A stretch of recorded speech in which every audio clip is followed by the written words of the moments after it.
다 같이 기도함으로써 하나님께 예배드리겠습니다. 너희를 두고 계획하고 있는 일들은 오직 나만이 알고 있다. 내가 너희를 두고 계획하고 있는 일들은 재앙이 아니라 번영이다. 너에게 미래에 대한 희망을 주려는 것이다. 나 주의 말이다. 하나님, 그렇습니다. 하나님, 우리가 겪고 있는 힘들고 어려운 시간들, 모든 재앙이라고 표현되는 모든 시간들, 그것은 하나님의 본심이 아니라 하나님께서는 결국 우리에게 번영을 주시고 희망을 주시고 소망을 주시고 기쁨을 주시려는 좋으신 하나님인 것을 이 시간에 다시 한번 고백합니다. 하나님, 이 시간에 우리가 각자의 처소에서 온라인상으로 드리는 예배를, 그러나 우리가 마음 중심으로 드리는 예배를 주님께서 받아주시길 원합니다. 모든 순서를 통해서 하나님 영광 드리고 하나님 뜻을 또 찾고 거기에 순복하면서 영광 돌리는 저희가 되게 도와주시옵소서. 예수님의 이름으로 기도했습니다. 아멘. 오늘은 비대면으로 전면 비대면 예배를 드려서 저 혼자 예배를 이렇게 영상 촬영해서 보내드립니다. 그래서 순서가 좀 매끄럽지 않더라도 좀 이해해 주시기 바랍니다. 찬양은 한 곡만 제가 기타 반주하면서 찬양 같이 하겠습니다.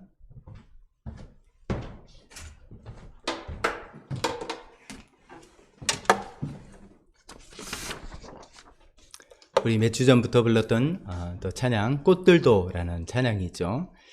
지금 우리가 눈물의 골짜기 지나간다 할지라도 머지않아 생명샘이 솟아나고 열매가 맺히고 웃음소리가 넘쳐날 것이다라는 그 하나님의 약속을 소망하는 그런 찬송입니다. 다 같이 찬양해 보겠습니다.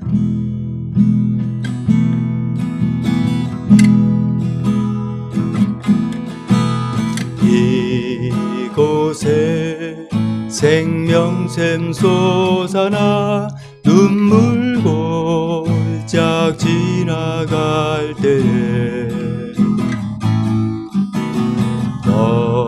머지않아 열매 맺히고 웃음소리 넘쳐나리라.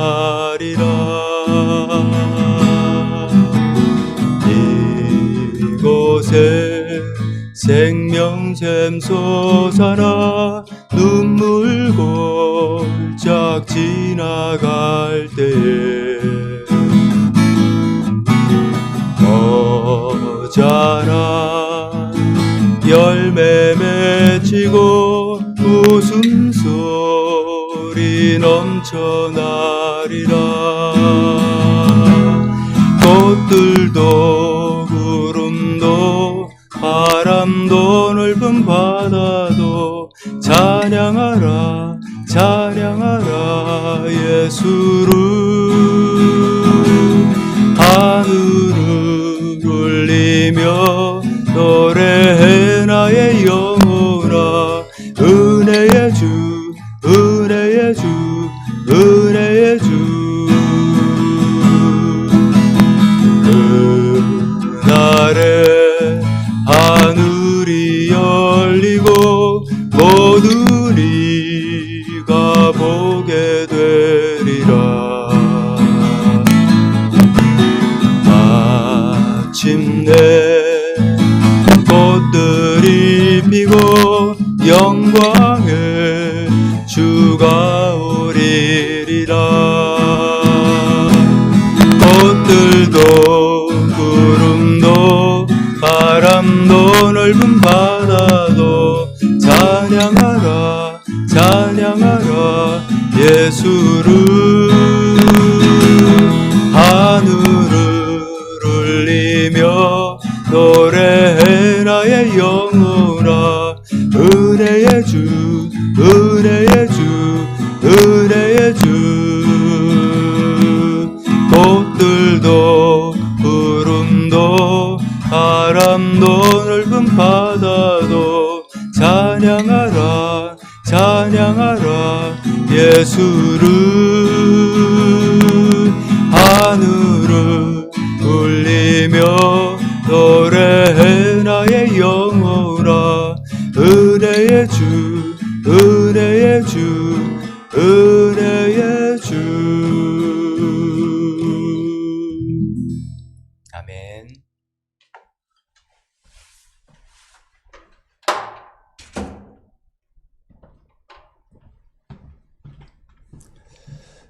광고 말씀은 별 새로운 광고 많이 없습니다만 우리가 오늘은 이제 전면 비대면으로 드리는 어쩌면 첫 번째 예배고요. 또 그런 사정을 잘 이해하시면서 우리가 댁에서 하나님께 온라인으로 예배드릴 때 며칠 전에 목회자 칼럼에 제가 쓴 것처럼 중요한 것은 장소는 물론 아니지만 제일 중요한 것은 우리 심령, 우리 중심입니다. 우리가 온라인이라는 좀 편리한 매체를 통해서 마음이 해해지는 게 아니라 정말 하나님께 예배드리는, 정말 준비해서 운전해 와서 또 차 타고 와서 교회에 와서 예배드리는 것과 똑같은 심정으로 우리가 예배드릴 때 하나님께서 우리 예배를 받아주시리라 믿습니다.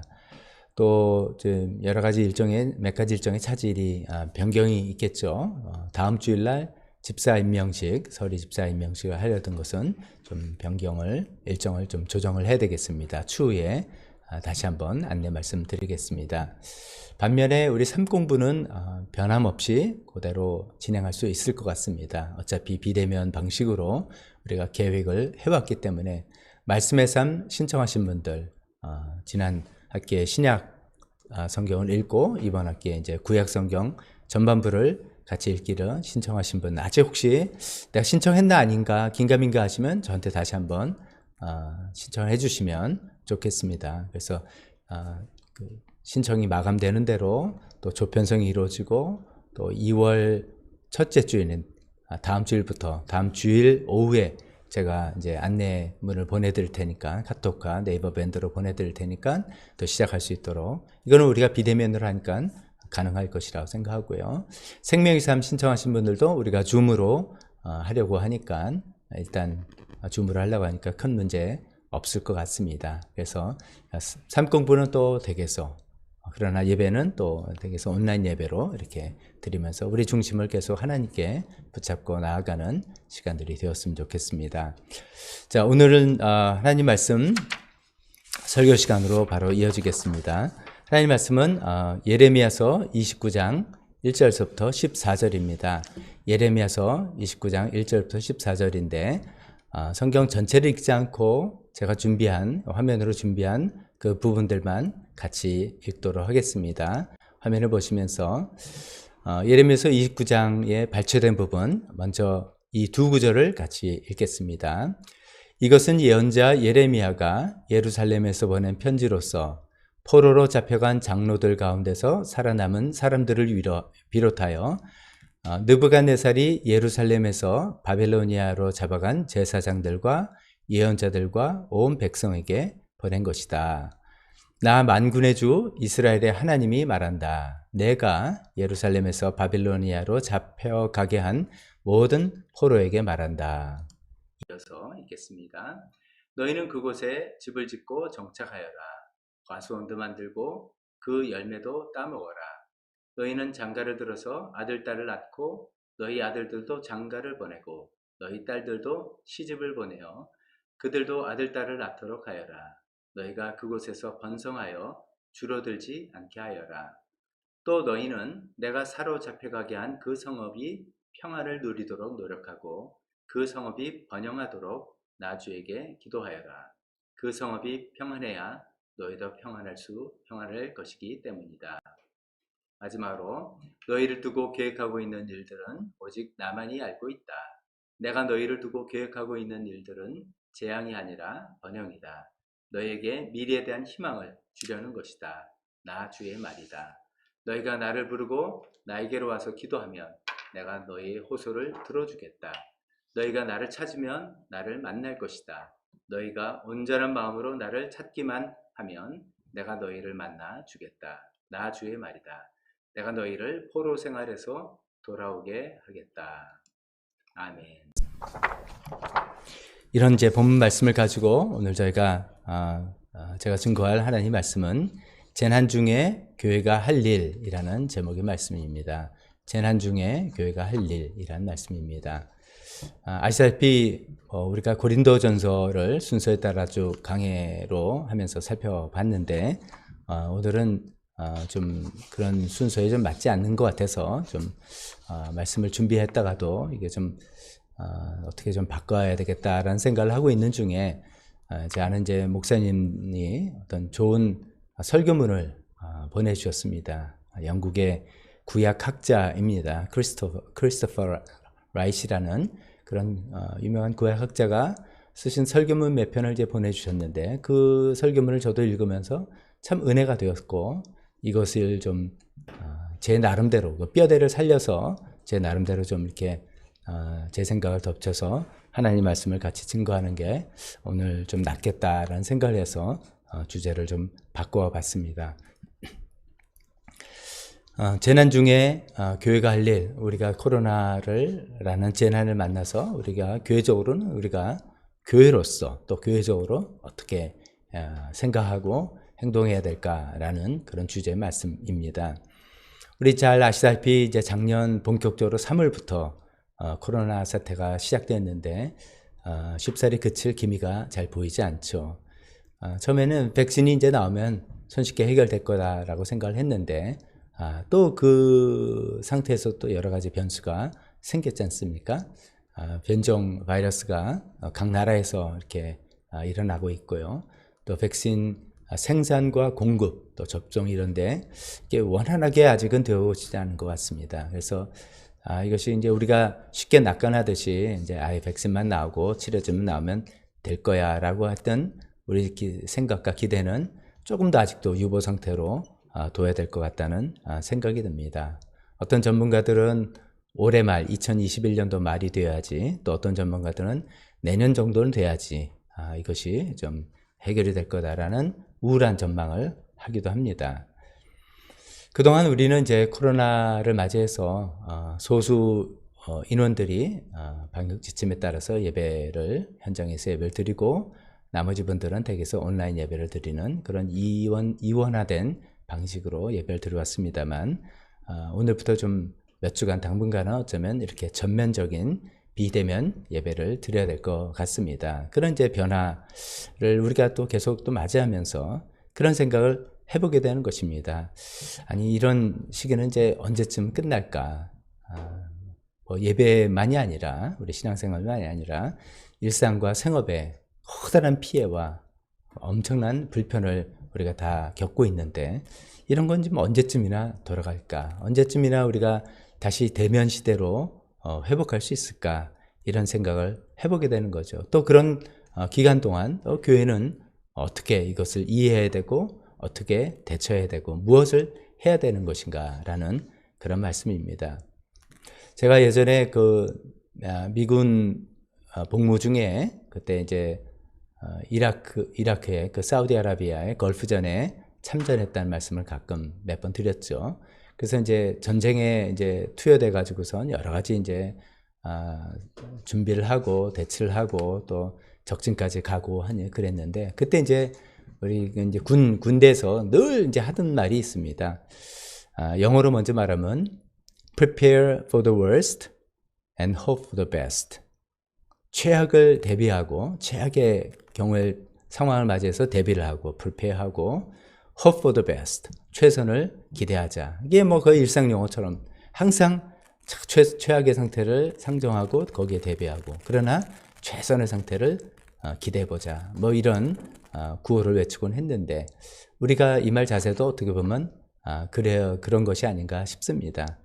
대면 시대가 영영 오지 못할 수도 있다라는 최악까지도 상정해보면서 그럴 리는 없겠습니다만, 그런 상정을 해보면서 이제 준비를 해나가면서, 그러나 최선을 기대하고 또 환영하면서 맞이해 나가는 우리가 되었으면 좋겠습니다. 저희는 이렇게 좀 그래도 hope for the best를 소망할 수 있는데, 그런 소망이 완전히 끊어져 버린 그런 성경의 이야기가 있습니다. 그것이 구약시대 이스라엘 백성에게 진짜로 일어났던 일입니다. 시기적으로는 예수님이 오시기 600년 전의 일입니다. 남쪽 유다 왕국이 당시의 최강대국인 바벨론 제국에 의해서 나라가 완전히 멸망한 것이죠. 나라가 멸망하고 그들이 정말 그들의 신앙생활과 모든 것의 중심지가 되었던 성전이 처참하게 파괴되었습니다. 그리고 엘리트급과 쓸모있는 모든 인재들, 인력들은 바빌론의 포로로 잡혀가게 됐습니다. 그래서 이스라엘 백성은 이제 완전히 절망에 빠진 것이죠. 더 이상은 그들의 하나님, 아브라함의 하나님, 이삭의 하나님, 야곱의 하나님을 예배할 수 없겠다라는 그 생각에 빠졌습니다. 더 이상은 우리 조상의 하나님을 우리도 함께 예배하며 섬길 수 있는 길이 이제 영영 없어졌구나. 하나님께서 예루살렘 성전에 임하시겠다고 하셨고 그 성전에 가서 기도할 때 들어주시겠다고 했는데 그 성전이 없어졌기 때문이죠. 이제 이럴 때 이제 어떻게 해야 되나라는 생각을 하고 있을 때 하나님께서는 한 선지자를 택하셔서 그들에게 하나님의 생각을, 하나님의 계획을 말씀해 주셨습니다. 그 택함 받은 선지자가 오늘 이 본문을 쓴 예레미야 선지자였죠. 예레미야 선지자는 그 고통을 함께 다 겪었던 그런 분입니다. 그 함께 고통을 겪었던 그 분으로서 하나님의 말씀과 생각을 듣고 지금 바벨론의 포로로 잡혀가 있는, 바벨론에 끌려가 있는 이스라엘 공동체에게 편지를 쓴 것입니다. 오늘 읽은 부분은 예레미야서란 긴 여러 내용이 담겨 있는 책 중에 그 편지 부분을 인용한 것입니다. 이 편지에서 예레미야서 29장에 있는 이 편지에서 세 가지를 이야기하고 있습니다. 첫 번째는 새로운 관점을 가져야 된다라고 이야기하고 있습니다. 두 번째는 새로운 사명이 있다라고 이야기하고 있습니다. 세 번째는 새로운 희망이 있다라고 이야기하고 있습니다. 새로운 관점, 새로운 사명, 새로운 희망에 대해서 예레미야 선지자는 하나님의 뜻과 생각을 바꾸선 이스라엘 공동체 포로로 잡혀 있고 절망에 빠져 있고 더 이상 이제 어떻게 우리가 하나님을 예배하며 더 이상 어떻게 여기서 살아가야 될지를 방향을 잃은 그 이스라엘 공동체에게 쓴 편지를 우리가 같이 살펴보려고 합니다. 첫 번째, 새로운 관점에 대해서 말씀 나누겠습니다. 그 새로운 관점에 대해서 이야기하면서 이렇게 이야기하고 있습니다. 현재의 상황은 포로로 나라가 망하고 포로로 잡혀가 있는 현재 상황은 하나님의 허락으로 이루어진 것이다 라는 이야기입니다. 그냥 하나님께서 우리를 저버렸거나 우리를 심판하셨거나 우리를 벌 줬거나 이런 여러 가지 어떤 원인 분석이 아니라 그런 것이 아니라 하나님께서 허락하신 일이다라는 그런 관점을 가져야 된다라고 이야기하고 있습니다. 제가 첫 번째 보여드렸던 본문 말씀을 다시 한번 화면을 보여드리겠습니다. 이제 앞에 두 단락으로 되어 있는데 이것이 이제 주어가 조금 다르다는 것에 우리가 초점을 맞춰 왔으면 좋겠습니다. 첫 번째 1절에는 그들이 이제 포로로 잡혀온 것을 노란 줄 살펴보시면 느부갓네살, 이 사람은 이제 바벨론의 왕이죠. 바벨론 왕 느부갓네살이 주체가 돼서 예루살렘에서 바벨론으로 잡아갔다. 그러니까 우리가 포로로 잡힌 거 왜 이렇게 됐는가? 강대국 느부갓네살 바벨론에 의해서 우리가 그냥 전쟁이 져가지고 포로로 잡혔다라고 이제 표현도 하지만 또 4절에는 이렇게 이야기합니다. 주 하나님, 이스라엘의 하나님이 이렇게 말씀하시는데 내가, 즉 하나님이 예루살렘에서 바벨로니아로 잡혀가게 했다라고도 이야기하고 있습니다. 이런 이야기를 들으면 이제 퀴즈를 낼 수 있죠. 그러면 이스라엘 공동체 입장에서 우리가 지금 포로로 잡혀 있는 것이 무엇 때문이냐? 누구 때문이냐? 바벨론 때문이냐? 하나님 때문이냐? 바벨론이 우리를 여기로 끌고 왔느냐? 하나님이 우리를 여기로 끌고 오셨나? 정답은 뭡니까? 둘 다입니다, 사실은. 일단은 둘 다입니다. 이거는 그 당시에 국제 정세에 의해서 강대국 바벨론보다 힘이 약한 약소국 유다는 힘의 논리에서 그냥 지게 되는 것이죠. 그래서 나라가 망하고 많은 재물들을 빼앗기고 사람 인명이 희생되고 바벨론은 영토를 넓히고 나라가 부강해지는 그런 약육강식의 그냥 국제정세 논리를 그대로 반영하는 것이고 이거는 계속해서 일어나는 그런 일입니다. 그렇지만 또 동시에 나중에 뒤에서 본 것처럼 하나님께서 이 일을 허락하셨다. 하나님께서 이 일을 계획하시고 허락하셨다는 이 두 가지 관점을 우리가 볼 수 있다는 것입니다. 지금 우리가 온 인류가 갖고 있는 코로나도 마찬가지인 것 같습니다. 이 코로나가 우리가 이 일을 왜 겪나? 이게 이제 몹쓸 그 바이러스, 코로나 바이러스로 인한 참 이제 자연적인 재해인가? 아니면 하나님께서 주시는 인간에 대한 강력한 심판인가? 이 원인을 코로나라는 바이러스에 둘 것인가 아니면 하나님께 둘 것인가? 또 어떻게 본다면 이것도 둘 다입니다. 둘 다. 어떻게 냉정하게 말한다면 코로나 바이러스는 죄가 없습니다. 코로나 바이러스는 자기가 바이러스로서 자기 생존을 위해서 할 일을 하는 것 뿐입니다. 어쩌면 그 할 일을 잘 수행하고 있는 것 뿐이겠죠. 그런데 이제 이것이 이렇게 퍼지게 된 것은 인간들의 어떤 잘못, 인간들의 탐욕이라든지 무분별한 개발이라든지 이런 것들 때문에 이런 상황이 전개됐다라고 이야기하는 전문가들이 많이 있습니다. 그런 것들을 우리가 생각해 보면서 우리 말씀을 생각해 보겠습니다. 제가 듣기로는 1990년대만 해도 인간이 지구상에서 차지하고 있던 땅이 지구의 14%였다고 합니다.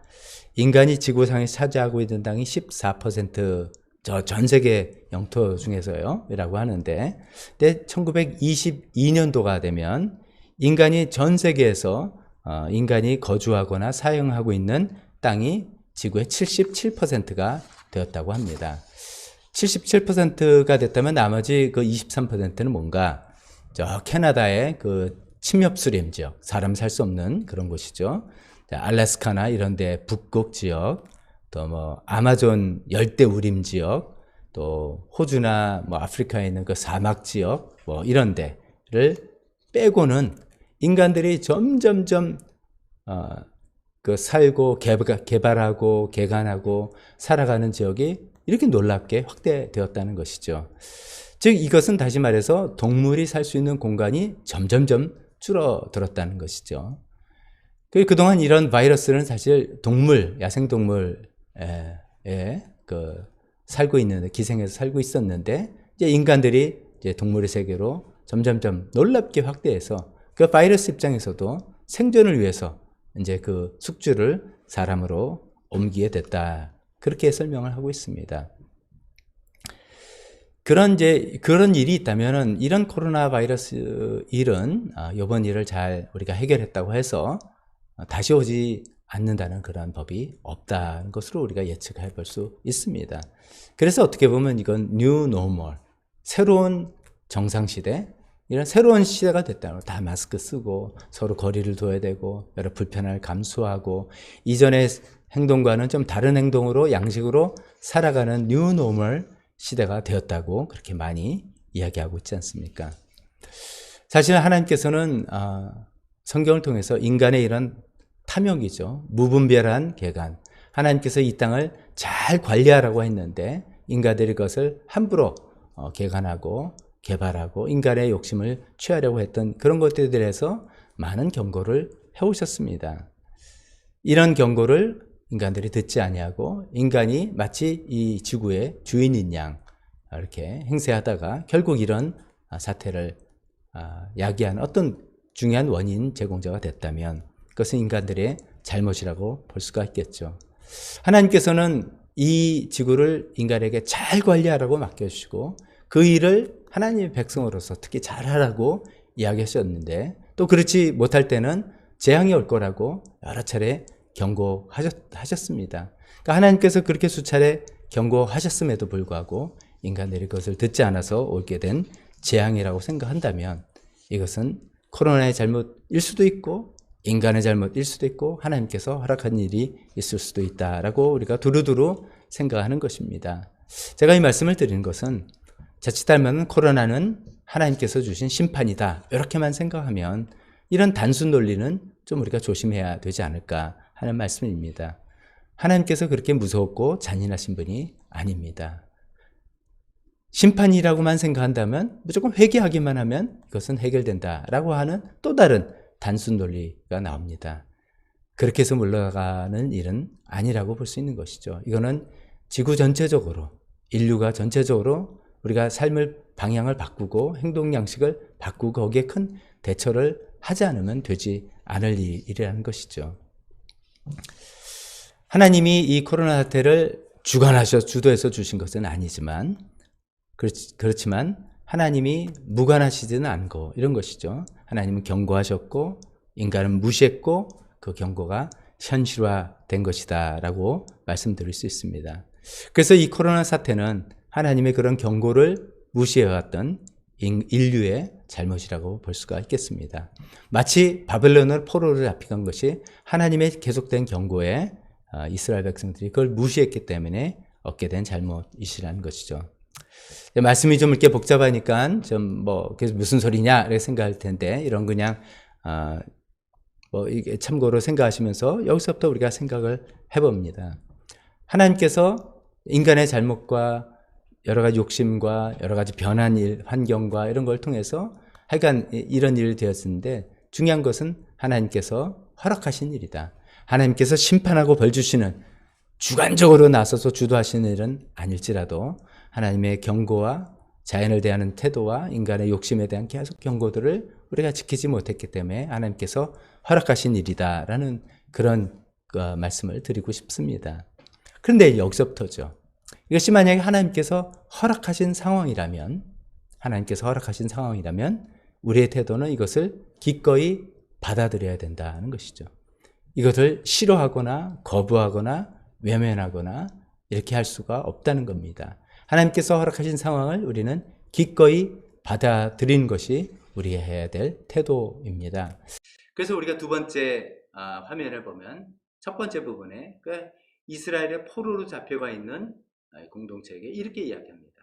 너희는 그곳에 집을 짓고 정착하여라. 어떻게 하면 거기서 봉기를 일으켜서 적국을 공격할 계획을 세우고 그런 이야기를 하지 않으십니다. 집을 짓고 정착하고 과수원 만들고 열매를 따먹고 너희도 결혼해서 아들, 딸 낳고 너희 아들, 딸도 또 십장가 보내서 그것에 번성해서 잘 살아라 라고 이야기하고 있습니다. 우리에게 하나님께서 허락하신 그런 상황에 대해서 우리는 기꺼이 그것을 받아들여야 된다는 것이죠. 이건 우리 마음 상태를 이야기하는 것 같습니다. 너무나 괴롭고 힘듭니다. 때로는 하나님이 원망스럽고 누가 원망스럽고 어떤 상황이 원망스럽고 그렇긴 하지만 이 일들이 총체적인 어떤 이 문제에서 온 것이라면 그런 상황에서 하나님께서 허락하신 것이라고 생각한다면 오늘 하나님께서 이스라엘 공동체에게 하시는 것처럼 이 상태에서 정착하고 이것을 기꺼이 받아들이고 일단 받아들이는 것부터 우리가 시작했으면 좋겠습니다.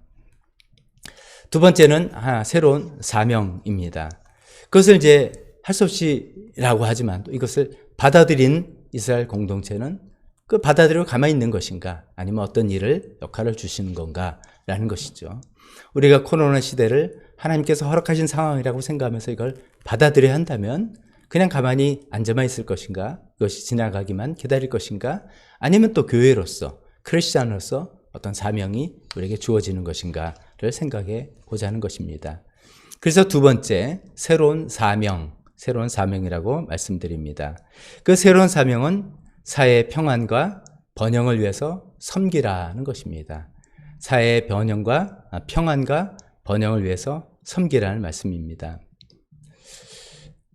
이스라엘 백성에게 이렇게 하나님께서는 이야기하십니다. 두 번째 페이지에 두 번째 너희는 내가 사로잡혀가게 한 그 성읍이 평안을 누리도록 노력하고 그 성읍이 번영하도록 나 주에게 기도하여라. 지금 이 성읍의 평안과 번영을 위해서 기도하라고 하는데 이것이 무엇인지를 생각해 보면 참 현장으로 돌아가면 이게 쉬운 일은 아닙니다. 왜냐하면 이스라엘 백성들 입장에서는 자기 나라를 패망시키고 많은 동족과 가족을 살육하고 성전을 파괴하고 그런 적국의 성읍에 지금 끌려와 있는데 그들을 위해서 그들의 번영과 평안을 위해서 기도하라, 애쓰라 이런 것이 쉽게 받아들여지지는 않을 겁니다. 그래서 이제 그들 마음속에는 많은 번민들이 있었을 것입니다. 어떻게 될 것인가 이렇게 했을 것입니다. 그런데 하나님께서는 그들을 위해서 그들의 번영을 위해서 그들의 평안을 위해서 기도하라고 이야기하고 계십니다. 이스라엘 백성들 마음속에 많은 항변의 논리가 생겼겠지만 어쩌면 하나님께서는 이런 말씀이셨을 것입니다. 내가 이스라엘 백성 너희를 아브라함 때부터 불렀을 때 애초에 너희들만 복을 받게 하려고 부른 것이 아니라 너희는 복의 통로로 삼은 것이 아니더냐. 복의 근원으로 삼았던 것이 아니더냐라고 이야기하고 있습니다. 그러니까 어차피 이스라엘 사명은 너희만 복 받는 것이 아니라 너희가 복의 통로가 돼서 살아가는 것을 위해서 내가 불렀기 때문에 지금 내가 허락한 그 상황, 그 장소에서 그 역할을 계속 수행하라 라고 이야기하시는 것입니다. 그것이 우리에게도 생각해 볼 필요가 있겠죠. 우리는 원치 않지만 이 코로나 시대를 하나님께서 허락하셨고 또 많은 부분 우리 인류의 책임도 있고 그래서 하나님께서 허락한 이 상황을 그래서 이 시기가 지나갈 것만을 우리가 바랄 것이 아니라 뭔가 우리가 속한 이 사회의 평안과 번영을 위해서 기도하고 또 애쓰고 기도만 하는 것이 아니라 애써야 될 그런 사명을 새로운 사명을 주셨다고 우리가 생각해 볼 수 있겠습니다. 이 대목에서 우리는 반성과 함께 또 보람도 느낍니다. 우리 교회를 비롯해서 한국교회, 우리가 한국교회에 포함되어 있으니까 한국교회가 이 코로나 시대에 이 사회에 우리가 속한 대한민국의 사회의 번영을 위해서 평안을 위해서 어떻게 노력하고 애를 썼는가 생각해 볼 때 그렇게 잘한 것 같지는 않다는 생각도 듭니다. 물론 대부분의 교회가 불편을 감수하고 여러 가지를 잘 지키고 애를 썼습니다만 너무나 안타깝게도 지금 이 코로나 시기에 교회, 특히 개신교회는 굉장히 오명을 쓰기도 했습니다. 한편은 여러 가지 복잡한 생각이 안 드는 것도 아닙니다만 그런 많은 지탄으로부터 우리가 자유롭지는 못할 수도 있겠습니다. 우리가 이 사회의 번영을 위해서 안정과 평안을 위해서 애쓰고 기도하고 동참해야 될 것 같습니다. 교회도 이 사회의 당연한 일부고 이 사회를 위해서 존재하는 것, 이 사회와 함께 가는 그런 곳이기 때문이죠. 교회와 사회가 절대로 이원화되거나 분리되지 않았기 때문이죠. 그러나 한편 그런 반성과 함께 보람도 있습니다. 이것은 우리가 계속 신경 써야 될 부분이라고도 생각합니다. 이 사회의 번영과 평안을 위해서 기도하고 애쓰는 그 부분을 감사하게도 우리가 작년에는 여러 차례 구제를 통해서 그래도 조금이나마 실천한 것이 아닌가 싶습니다. 물론 처음에는 지난 봄에는 얼떨결에 우리가 좀 개척 가정교회를 위해서 사랑의 헌금하고 그분들을 위로하고 도와드렸죠. 그러다가 추석 때 이 지역 주민들 좀 섬기겠다고 몇몇 분들이 마음을 모아서 반찬을 만들고 또 정성껏 준비해서 전달을 해드리기도 했습니다. 그리고 성탄절 불우이 돕기 헌금을 통해서 우리가 늘 후원하고 있는 하늘꿈학교 탈북 청소년들을 위해서 모금해서 헌금을 하기도 했습니다. 그때 참 꽤 많은 헌금이 어쩌면 우리 평소보다 많은 헌금이 나와서 좀 놀라기도 했습니다. 솔직히 말해서 우리 교회가 좀 아직도 대출이 있는데 라는 생각도 들었습니다만 1년을 마감하고 결산을 해보니 참 신실하신 하나님께서 우리의 재정적인 필요도 채워주시고 또 그런 선한 일도 할 수 있게 해주신 것이 얼마나 감사한지 모르고 우리는 또 새로운 경험을 했다라고 말씀드릴 수 있겠습니다. 이 사회의 번영과 평안을 위해서 애쓰고 노력하는 것은 우리가 전도를 위해서만 한다라고 하는 것은 굉장히 좁은 생각입니다. 물론 우리의 궁극적인 사명은 영혼을 구원하고 정말 하나님의 백성이 되고 천국으로 같이 우리가 가게 하는 것이겠습니다만 성경은 여러 차례 이 사회의 번영과 평안을 위해서 애쓰고 노력하라라고 이야기하고 있습니다. 제가 몇몇 구절을 신약성경을 읽어보겠습니다. 데살로니가 후서 3장 13절 형제자매 여러분 선한 일을 하다가 낙심하지 마십시오. 선한 일이라고 이야기했습니다. 베드로전서 2장 12절 여러분은 이방 사람 가운데서 행실을 바르게 하십시오. 그렇게 해야 그들은 여러분더러 악을 행하는 자라고 욕하다가도 여러분의 바른 행위를 보고 하나님께서 찾아오시는 날에 하나님께 영광을 돌릴 것입니다. 여기서 행실을 바르게 한다, 바른 행위 이런 이야기를 하고 있습니다. 이건 우리가 성경을 읽을 때 굉장히 신앙적인 차원으로 보면 바른 행위고 선한 일은 당연히 복음을 위한 일이라고 생각할 수가 있겠지만 이제 제가 참고로 한 이 구약 학자, 그 학자들의 이야기를 들어보면 1세기 당시 로마 사회, 이건 이제 로마 시대에 쓰여진 문서 아니겠습니까? 그 로마 사회에서는 이 선을 행한다, 선한 행실 이라는 것이 일종의 좀 일반 용어, 막 착한 일을 한다는 게 아니라 약간 전문 용어라는 것이죠.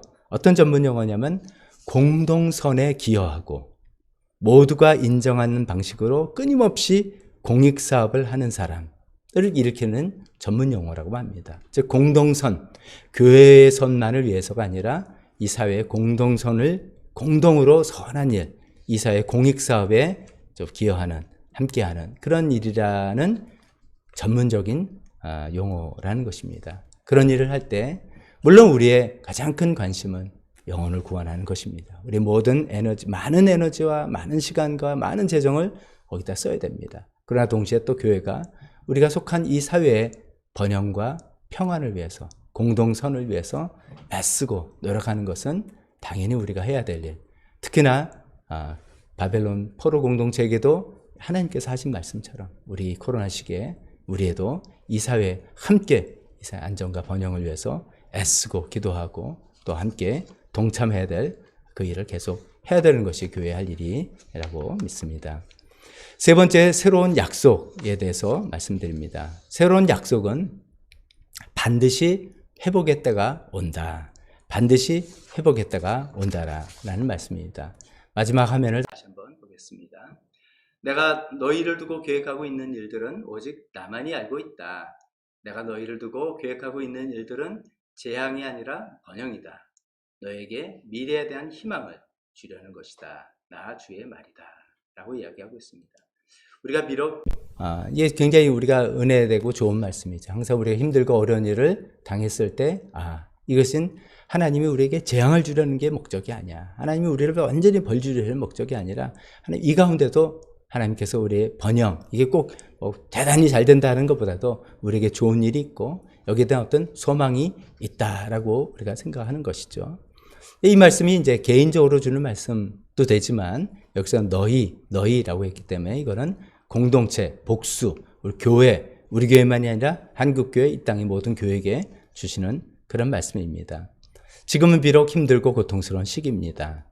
그래서 다들 굉장한 피해를 받고 어려움을 겪고 불편함을 겪고 복잡해진 그런 일들이 많은 그런 시대입니다. 그러나 하나님의 궁극적인 계획은 재앙이 아니다.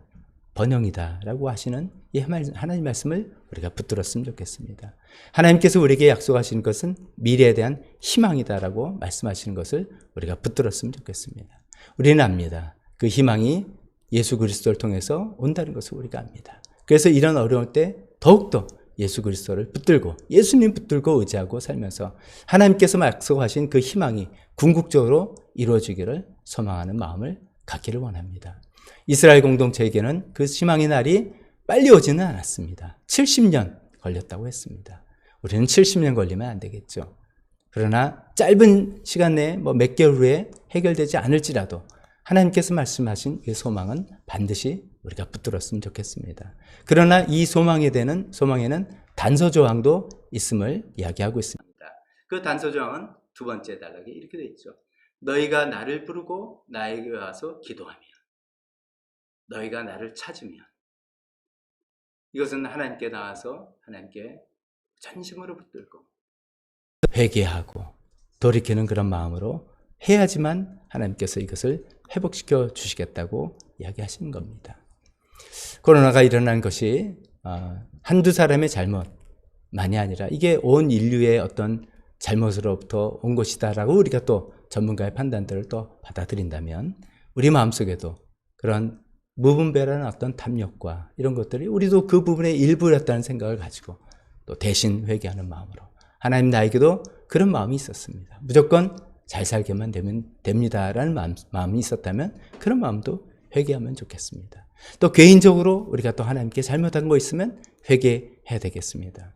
하나님께서 이 사회를 향해서 개인적으로 향해서 계속 지속적으로 경고한 것이 어떤 것이 있는데 그것을 무시했다면 그것을 시간에 우리가 또 회개해야 되겠습니다.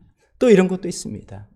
이 코로나 시대가 됐지만 세상은 어떻게 돌아가든 나만 잘 되면 된다. 나만 아무 일 없으면 된다라고 생각했던 아니한 생각이 있었다면 그것도 이 시간에 우리가 회개해야 되겠습니다.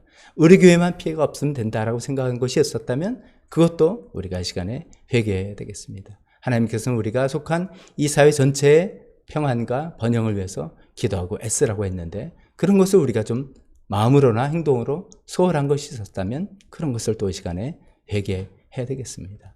그리고 마지막으로 우리가 전심으로 정말 하나님을 찾고 구하지 않고 이런 상황에서라도 정말 내가 어떻게 했죠? 이리저리 내가 방법을 강구하고 내 능력으로 해결해 보려고 했던 그런 마음이 있다면 그것도 이 시간에 회개해야 되겠습니다. 그렇게 회개하고 나아갈 때 전심으로 하나님을 찾을 때 하나님께서 우리가 갖고 있는 마음은 재앙이 아니고 번영이고 새로운 희망이라고 분명히 말씀하셨기 때문에 그 새로운 희망을 붙들고 그것이 이루어질 날을 우리가 보게 될 그날이 반드시 올 것이라고 믿습니다.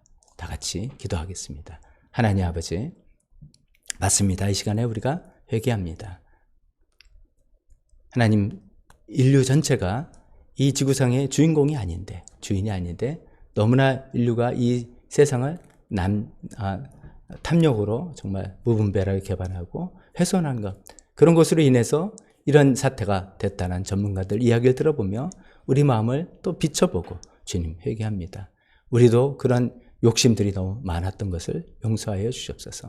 그런 변화들에 우리가 대처하지 못하고 관심 기울이지 못한 것을 또 용서하여 주셨길 원합니다. 하나님 아버지, 정말 우리가 또 주님께서 계속해서 지속적으로 이런저런 모양으로 경고했던 것, 사회적인 경고, 개인적인 경고, 무시했던 거 있었으면 용서하여 주셨기를 원합니다. 하나님 아버지, 이 세상은 어떤 이렇게 놀라운 변화를 겪고 있는데 나만 아무 일 없으면 된다, 우리만 아무 일 없으면 된다라고 생각했던 그런 아니한 생각들 이 시간에 또 회개합니다. 용서하여 주시옵소서.